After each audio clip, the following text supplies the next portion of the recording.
Welcome to LeaseConfirm. Today we will be working through how to report your rent as a tenant on LeaseConfirm. In this presentation, I'll walk you through the steps that you need to do before you start reporting your rent and the steps you need to take while reporting your rent. I am starting from this point as a tenant who has already signed in to LeaseConfirm. You will see a button here that shows you a dashboard. You can click into it.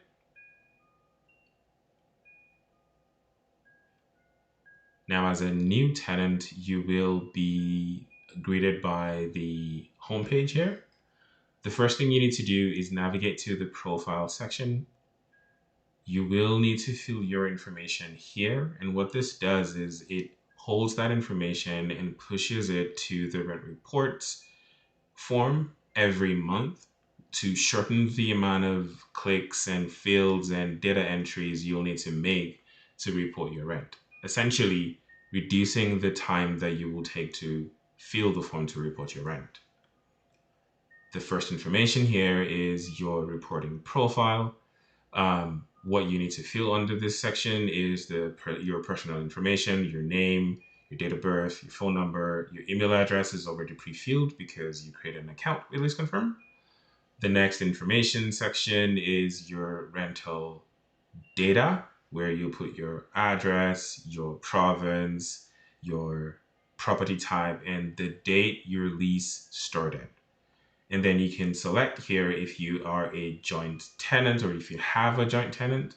If you select no, that section disappears. But if you select yes, it allows you to fill the joint tenant information into the detail fields below. The landlord information is also required, and that rolls into the rent reporting form. And it gives you two sections here two fields here for you to fill your rent defaults, which is the amount you pay and the amount your landlord expects you to pay. All you need to do once you're done is save that, and then you get this information that says your profile has been saved successfully. Your next self-reporting form will be pre-filled with this information. After you've done that, to report your first rent, you move to the tenant self-report section here. What you'll see immediately is 12 remaining rent reports. That indicates that you will have a chance to report 12 months of rent.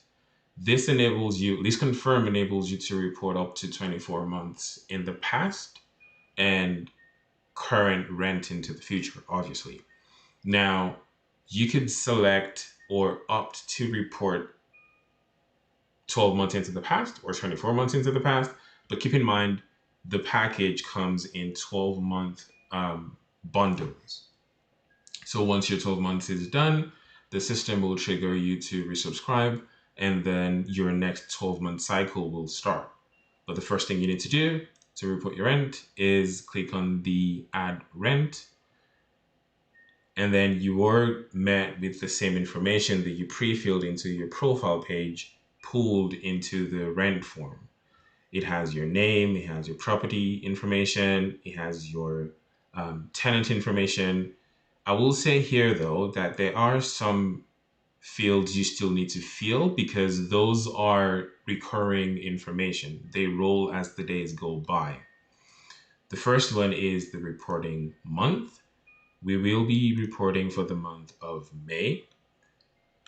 And then your personal details are the same, your contact information still the same, but your payment date will change month over month. So you will need to update that as well. And the actual amount you paid to your landlord. And then you can select the status depending on what category it is. But in this case, it's not late. The account is in good standing. The rent is not past due, and we already have the property type pre-filled. We have a joint tenant whose information is already pre-filled. But before you hit submit, you'll need to go ahead to prove that you made the payment by uploading a proof of payment.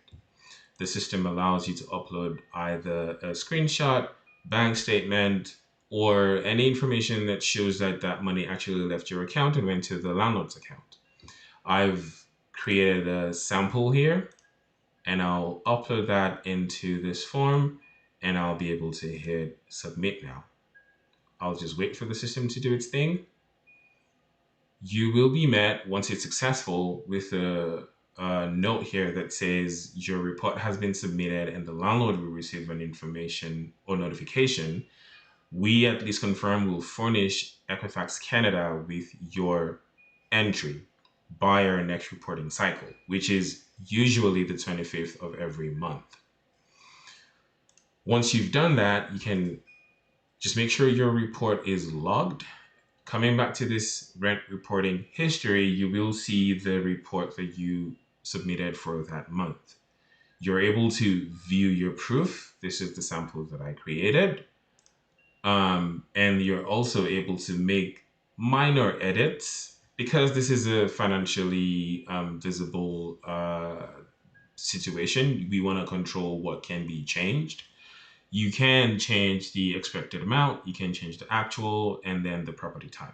You can click save, and then it just updates that information in place. That is essentially how to report your rent to the credit bureaus like Equifax Canada through LeaseConfirm. Thank you, and see you next time.